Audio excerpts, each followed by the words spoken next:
د دې وجنه علما فرمایي چې دا خودکشي حرام ده، خودکشي حرام ده. یو سړی ولګېدو د حالاتو نه تنګ شو او دی وایي چې یاره زه دا زندگی مې نه ده پکار، دا جسم مې نه دی پکار او زه خودکشي کوم. نو آیا اسلام د دې خبرې اجازت ورکوي که نه ورکوي؟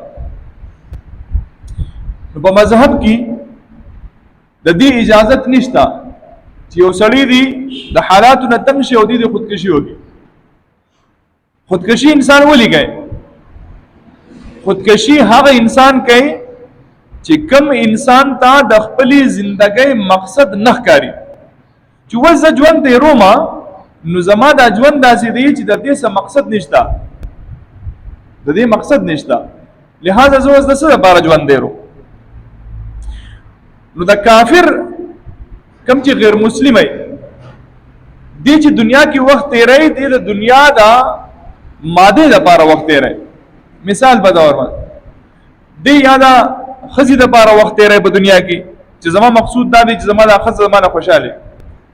اوس چې کله دغه ښځې ورسره بې وفایي وکړه جو دې تنګ شي، چونکې د زندګۍ مقصد خو بل څه څیز دی نه، د ده د زندګۍ مقصود صرف او صرف دغه ښځه وه او چې هغه ښځې ورسره بې وفایي وکړه جو دې اوس ځان خودکشي کوي.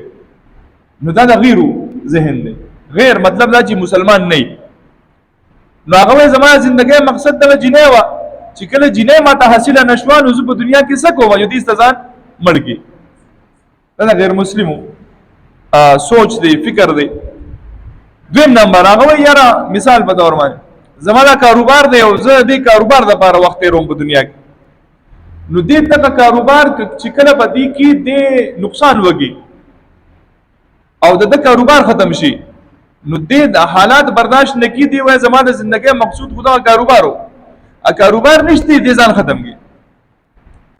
دغه شان د دا مقصود په دنیا کې وخت تېرول دی چې زما یو سوچ دی، زما څه ګولز دي، زما څه ټارګټ دي، که دغه ټارګټ ما پوره کو جو زما زندګۍ مقصد ختم شو، یا زه دغه پوره کول غواړم او دی هغه نشي پوره کولی جو دې استځان ختم کړي چې یاره زما زندګۍ مقاصد نه پوره کېږي.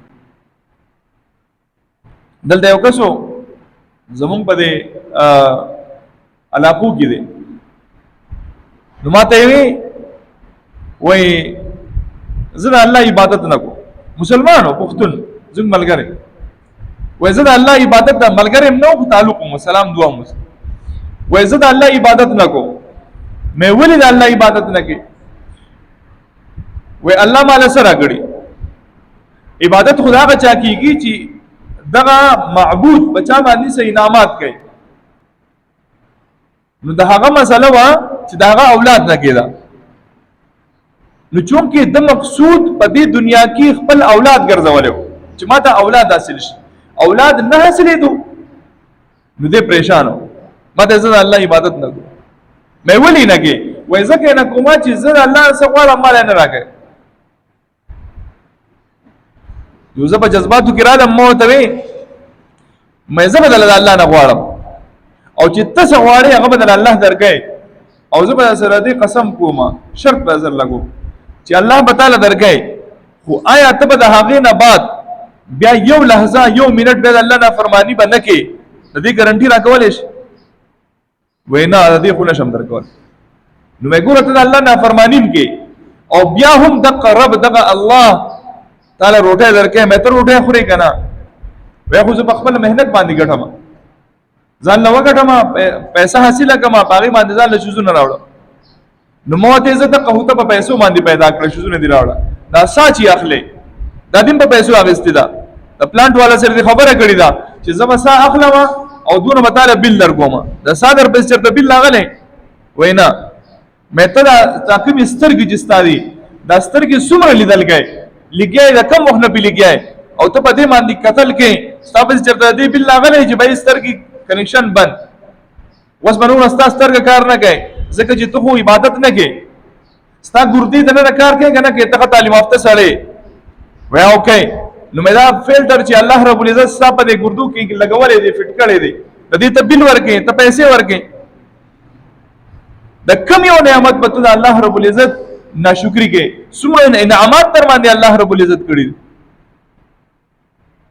خو د دې ذهنیت والا خلکو سره بحث کول هم فضولي اب تعالی الټا ذهن تعالی خراب ہے نو په معاشره کې کم سړی چې د الله د ذات نه علاوه نور مقصودات جوړ کړي چې زما دغه مقصود دی دغه مقصود دی دغه مقصود دی نو هغه په دې دنیا کې بیا پریشان نه او دا خو د قران فیصله ده ومن اعرض عن ذکری فإن له معيشة ضنكا څوک چې د الله د ذکر نه د قران نه مخ واړی بدو د پر به زندگی لنډه تنګه زندگی به لنډه تنګي دی او په خپل زندگی کې خفي وس خودکشي انسان هلګي چې کله دی انسان ته خپل مقصود کم چې په دنیا کې دی وخت تیرای هغه ته په نظر ناراضي چې زما دا مقصود پوره کیږي نه او د مسلمان مقصد څه دی او قران مجید کې الله رب العزت په خپل باندې بیان فرمایلی دی وما خلقت الجن والانس الا ليعبدون ما د انسانان او پیریان دا صرف د خپل عبادت لپاره پیدا کړی دي او عبادت صرف د منځ نوم نه دی عبادت صرف د تلاوت نوم نه دی عبادت چې ته په دنیا کې څو پوری ژوندې استا عبادت کیږي